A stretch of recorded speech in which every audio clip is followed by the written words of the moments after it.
Dapatkan Lailatul Qadar, sederhana, gampang caranya. Sama dengan malam Al-Qadar.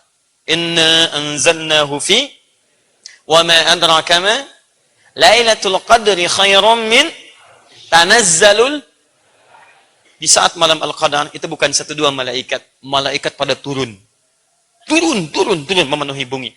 Saking penuhnya ke bumi kata para ahli tafsir, termasuk disebutkan di Ibnu Katsir, sampai seakan-akan bumi itu sekap dengan malaikat, senyap. Sampai angin itu terasakan, tiupannya pelan sampai tak terasa. Tenang, bunyi hampir nggak ada di malam itu. Teduh, kenapa? Karena tertutup sekatnya oleh malaikat. Ini apa? Gelas ya. Kalau gelas ini saya isi kelereng 3 misalnya, terus saya goyang-goyang, kedengaran bunyinya? Kedengaran, sama kayak daun bergoyang, macam-macam, angin hirup pikuk. Tapi kalau saya isi dengan kelereng sepenuh gelas ini, saya goyang-goyang, kedengaran bunyinya? Tidak. Seperti itulah banyak turun malaikat, menutup semua celah-celah di bumi. Karena itu keadaan malam itu tenang, damai, hati kita tentram, karena keadaannya luar biasa. Kalau tidak percaya, nanti saat malam Ramadan, Anda jangan tinggalkan malamnya. Cara cepat mendapatkan Lailatul Qadar, sederhana, gampang caranya. Malam, maksimalkan untuk ibadah. Anda tidur sejenak, malamnya bangun, walaupun 1 jam, 2 jam. Setiap malam Ramadan jangan tinggalkan. Kalau setiap malam Ramadan Anda ibadah, demi Allah saya katakan, Anda berpotensi mendapatkan Lailatul Qadar. Karena Anda tidak pernah meninggalkan malamnya. Jelas ya?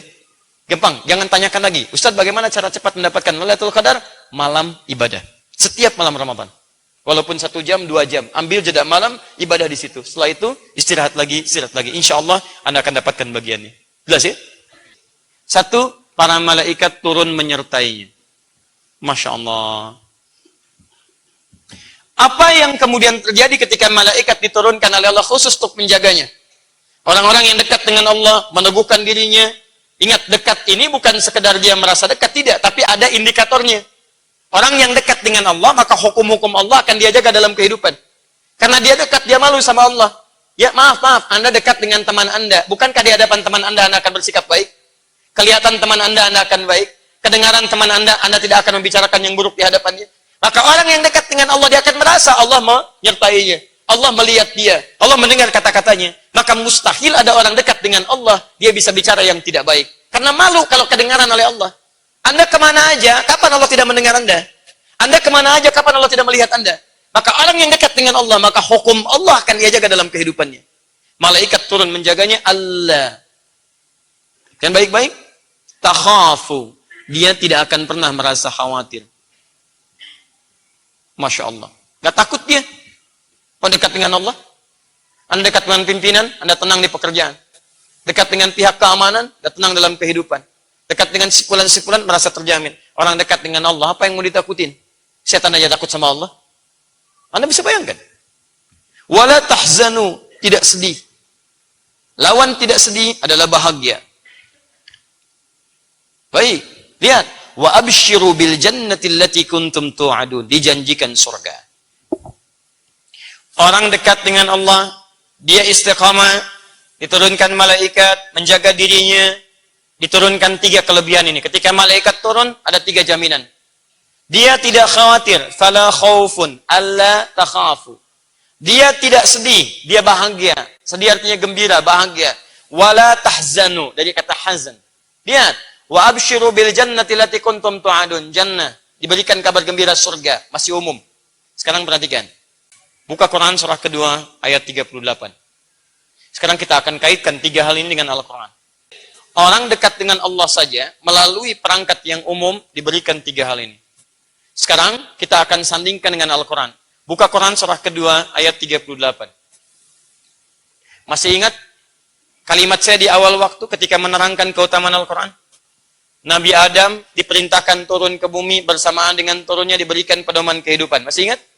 Qulna ihbitu minha jami'a fa imma yatiyannakum minni hudan. Adam turun ke bumi. Nanti saat kamu turun, saya turunkan petunjuk hidup, disebut dengan hudan. Faman tabi'a hudai. Siapa yang mau mengikuti petunjuk hidup yang aku turunkan.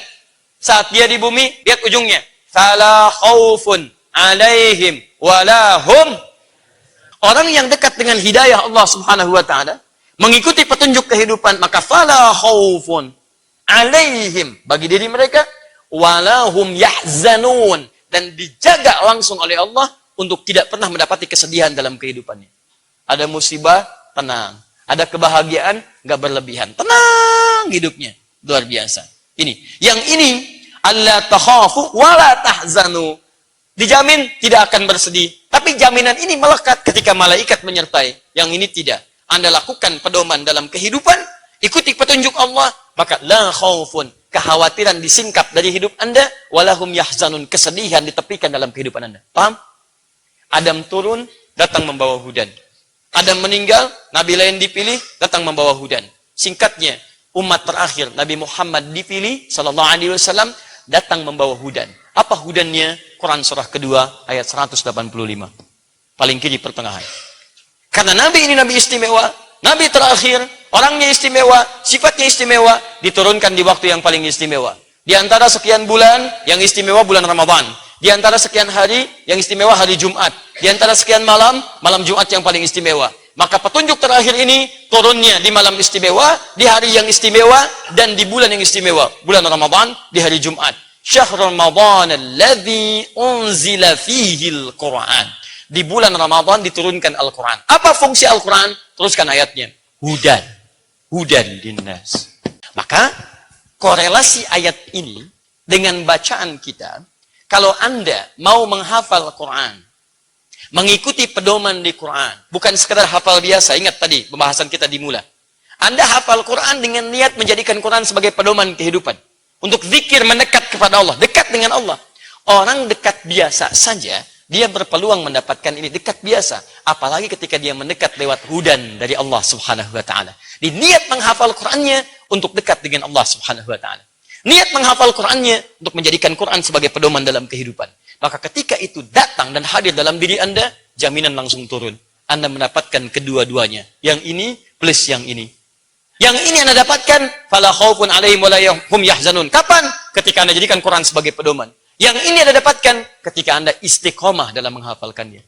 Di begitu Anda mulai menghafal Quran dengan cara yang benar, maka Allah turunkan malaikat untuk menjaga Anda dalam kehidupan. Makanya ketika Anda sudah bacaan Qurannya baik, baru bacaan Quran bagus, maka Nabi mengatakan, ma'asyafaratil kiramil bararah. Bukan malaikat biasa. Maka Allah dampingi kehidupan penghafal Quran, pembaca Quran yang baik ini dengan menurunkan malaikat yang mulia yang menjaga kehidupannya. Jadi kalau Anda baru berusaha membaca, baru belajar, itu pahalanya 2 kali lipat dari yang lancar. Falahu ajran. Tapi kalau sudah bagus, sudah lancar, kata Nabi, dia mendapatkan pahala dan ma'asyafaratil kiramil bararah.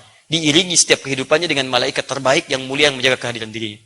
Makanya mohon maaf, kalau ada ahli Quran yang baik, yang bagus itu bisa dilihat dari akhlaknya. Kalau ahli Quran mencela, itu bukan penghafal Quran yang baik. Walaupun dia paham hukumnya, tidak. Ahli Quran itu akan kelihatan kata-katanya sopan, tutur katanya, perilakunya, macam-macamnya. Itu ahli Quran yang benar. Dan itu akan luar biasa dalam kehidupan. Makanya saya katakan pada Anda sekeluarga jadi ahli Quran, mulia hidup Anda. Sudah. Malaikatnya turun jaga Anda. Saking mulianya Anda dijaga oleh Allah supaya tidak berbuat yang tidak mulia. Makanya aneh kalau ada ahli Quran, perilakunya tidak mulia, aneh.